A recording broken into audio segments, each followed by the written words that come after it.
Ok ladies, aujourd'hui on se retrouve pour une nouvelle vidéo sur je design un logo. Aujourd'hui j'ai reçu une annonce, une demande de Thomas qui m'a envoyé justement son croquis et c'est ce qu'on va voir aujourd'hui, comment le traiter et comment l'améliorer. A tout de suite.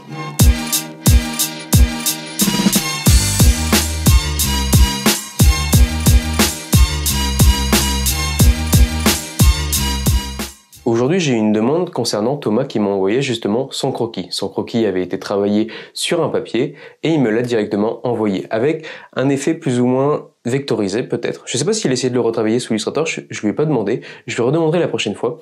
Donc je vais partir sur sa base et je vais essayer de l'améliorer en ajustant quelques traits, quelques tracés et on va voir ce que peut devenir la mascotte eSport.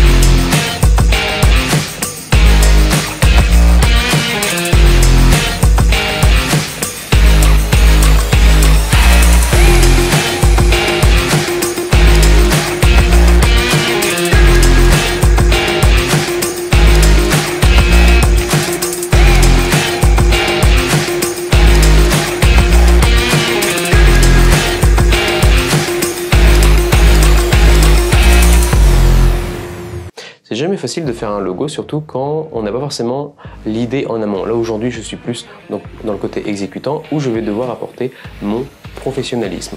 On va essayer justement d'améliorer le tracé et le croquis de Thomas qui me l'a envoyé gentiment et ça me fait très plaisir justement parce que c'est l'une des premières personnes avec qui je collabore sur ce type de vidéo.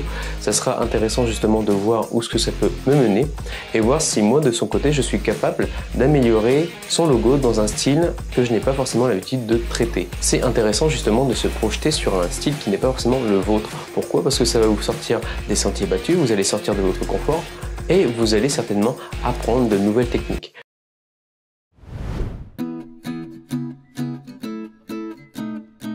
Donc là aujourd'hui je pars sur un logo eSport avec le visage et la forme d'un aigle. L'aigle a souvent été représenté comme symbole militaire. On peut le retrouver par exemple dans les symboles de l'Empire romain. Aujourd'hui, il a aussi pour valeur et aussi pour idée de montrer la partie vision et la partie concentration. Quelles sont les améliorations que j'ai fait? Je suis parti de son croquis que j'ai importé directement sous Illustrator. J'ai cadenassé et j'ai baissé l'opacité pour justement ne pas être embêté concernant la reconstruction du logo en vectoriel. Et après, je me suis amusé justement à reconstruire les traits. Et pour que le logo soit beaucoup plus visible, je me suis amusé à grossir les traits, à élargir les espacements entre les zones noires et blanches avant justement de passer à la couleur pour justement voir si en version minuscule le logo restera visible. Après, tout simplement, vous allez reprendre votre logo. Une fois que vous avez fait en noir et blanc, vous allez pouvoir ajuster celui-ci et apporter votre couleur. Avant de faire quoi que ce soit, vu que c'est pas forcément mon domaine de logotype, j'ai fait quelques analyses et j'ai regardé quelques logos qui avaient déjà été réalisés comme de grandes marques ou alors vous pouvez aller voir directement sur Pinterest et aller voir quelques inspirations qui vont vous montrer comment ils ont réalisé graphiquement le logo.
assez particulière concernant la demande. Il fallait partir sur du rouge et du rose, c'est ce que j'ai essayé de traiter et j'ai essayé d'apporter un côté e-sport. Donc voilà la création que j'ai faite aujourd'hui en collaboration avec Thomas qui a été très gentil de m'envoyer son logo. J'espère que ça lui plaira.